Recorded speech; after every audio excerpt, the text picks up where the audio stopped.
Today we are taking a look at a pretty affordable dual-chamber PC case featuring a curved glass panel offering a 270-degree panoramic view. Not only that, but this case also comes with 4 pre-installed ARGB fans, as well as an ARGB and fan hub.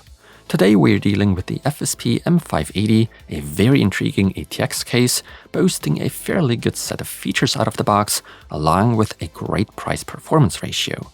Right now we're looking at a price of roughly $100 to $110 US, which given what's being offered on paper looks quite appealing.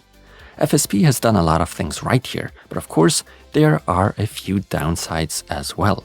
You'll find out what those are and what the M580's overall features are like in this video.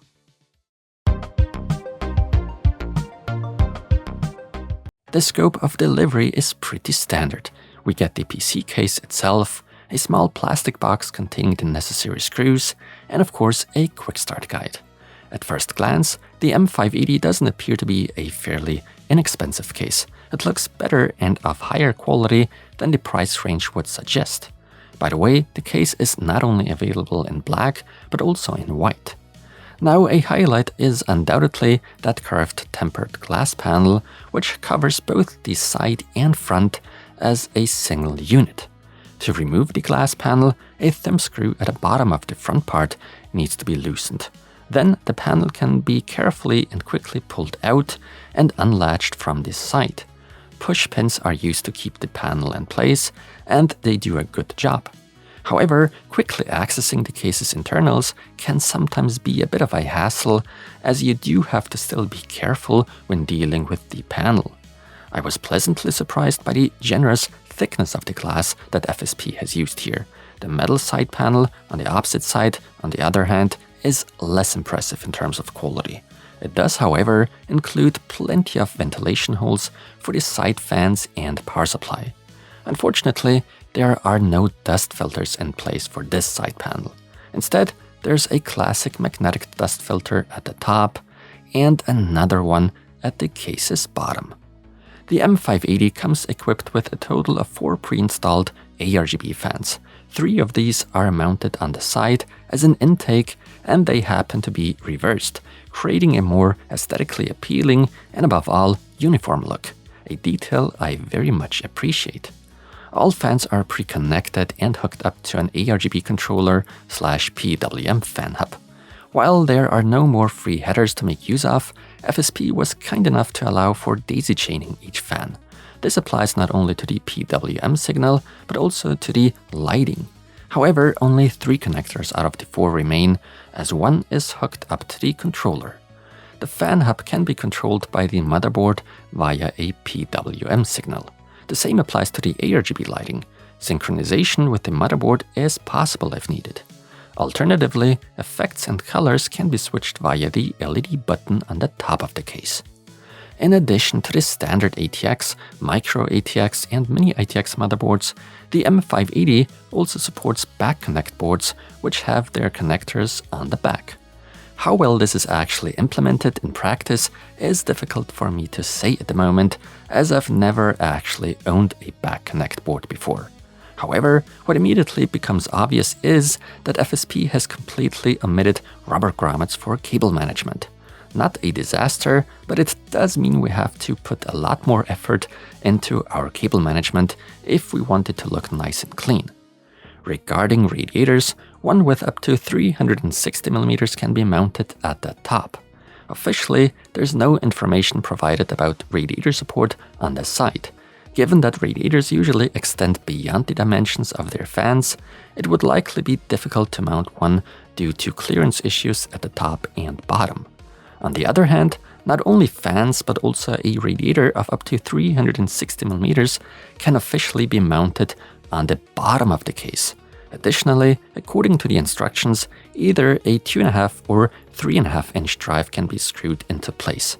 However, the mounting holes for these drives don't seem to be perfectly aligned.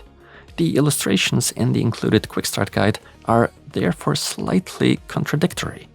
I don't see any major issue with this though, considering that just 1 or 2 screws are more than enough, especially with SSDs. the power supply SSDs and/or HDDs are actually installed in the neighboring chamber. By removing the corresponding mounting bracket, two 2.5-inch SSDs can easily be screwed onto it. And behind, on the other side, there's room for even a 3.5-inch HDD. I think this is a pretty well-designed solution, especially since the bracket can act as an ideal shield or cover to hide unsightly cable clutter if you don't like investing time and effort into proper presentable cable management. I'm part of that group of people after all. Nonetheless, I think the M580 case offers good options for fairly decent cable management, and as I said, you can keep a lot of things out of sight. Still, I must point out that, depending on SATA power connectors, connecting an HDD or 2.5-inch SSD can sometimes be a bit of a challenge due to space constraints.